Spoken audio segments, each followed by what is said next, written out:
اهلا بكم اعزائي مشاهدي اخبار الكوره في كل مكان.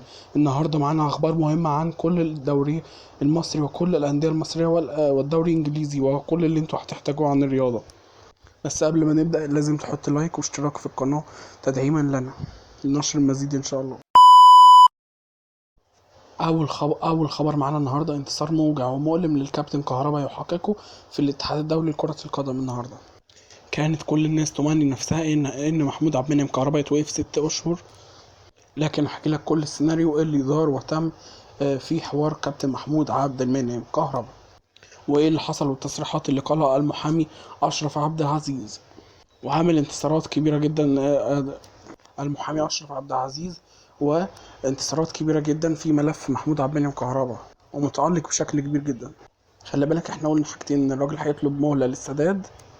خد الجديد مع قناة النجم الأهلاوي، دلوقتي بقى في مهلة شهرين لكابتن محمود كهربا لو ما دفعش إنه يوقفه. طب كهربا هيدفع إمتى؟ فقبل ما الشهرين ينتهوا بيوم. واللي وصل من الاتحاد الدولي لكرة القدم، الخطاب الذي وصل للاتحاد المصري لكرة القدم هنقول لكم عليه حالا دلوقتي يا جماعة. لايك. وعطى كابتن كهربا مهلة شهرين الاتحاد الدولي لكرة القدم فيفا، والمهلة بالتحديد لحد 7 أكتوبر. وهم هيدفعوا قبل ما بعد ما القيد يقفل، عشان يبقى تم تفويت فترة القيد على نادي الزمالك. اللي بقوله لك ده هو اللي هتسمعه من كل المذيعين على التلفزيون في الأيام القليلة المقبلة.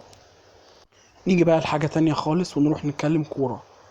مستر مارسيل كولر تواصل مع لعيب ألماني وقال لك سيبوا لي الحاجات دي أخلصها، عشان أنا بتكلم ألماني واللعيب بيتكلم ألماني. سيبي أمير توفيق دي الحاجات أنا أخلصها بنفسي، سيب لي المفاوضات دي أخلصها، لأن أنا معجب باللاعب ده. ما قالوا المستر مارسيل كولر. قالوا له يا عم كولر احنا عندنا إدارة تعاقدات اللي بيديرها مهندس الصفقات أمير توفيق. قال لهم لا، انا اللي هتفاوض مع اللاعب ده وهخليه يمضي في نادي الاهلي ان شاء الله. اللاعب قال الماني، ووعد مارسيل كولر انه هيتكلم في مده التعاقد وهيتكلم في كل التفاصيل وهيخلص الصفقه دي. هو اللي قال كده مارسيل كولر.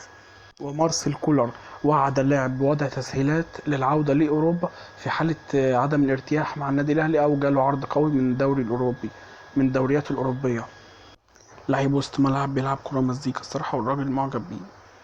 كده دخلنا في لعيب تاني، وقال لك مستر مارسيل كولر ده بلاي ميكر انا اكتشفته على اعلى مستوى بجانب المهاجم. واللاعب النص ملعب ده رفض اللعب المنتخب المانيا لفتره كبيره واللعب للناشئين.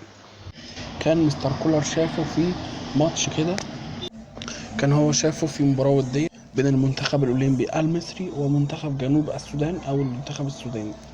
اتفرج عليه 20 دقيقه واعجب بيه مستر مارسيل كولر. بدأ يحط عينه عليه من 5 مايو الماضي. شوف عشان انا بجيب لك معلومات لازم تكمل الفيديو معايا للاخر. واللاعب ده صغير ممتاز مواليد 2004، كان قائد منتخب ألمانيا تحت 16 سنة. عشان تبقى واصل لك كل حاجة بمعلومات، عشان برضو تشترك لنا وتعمل لايك. صلي على الحبيب قلبك كتير قبل ما ننتقل لحتة المهاجم، واسف للإزعاج في الصوت ده اللي بيطلع. كابتن أحمد حسام ميدو بيتفاوض مع مهاجم.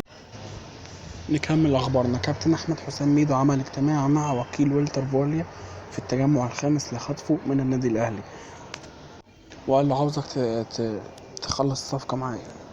وفي مقولات ان اشرف بن شرقي كان بيتفاوض مع النادي الاهلي، وانت عاوز تعرف مصير اشرف بن شرقي مع النادي الاهلي. اشرف بن شرقي موجود مع الاهلي، مع الزمالك، مع بيراميدز، لم يتفاوض مع احد من النادي الاهلي، عشان تبقى عارف يعني. احنا بنقول لك الخبر الصح نطلع نقوله في وقتها.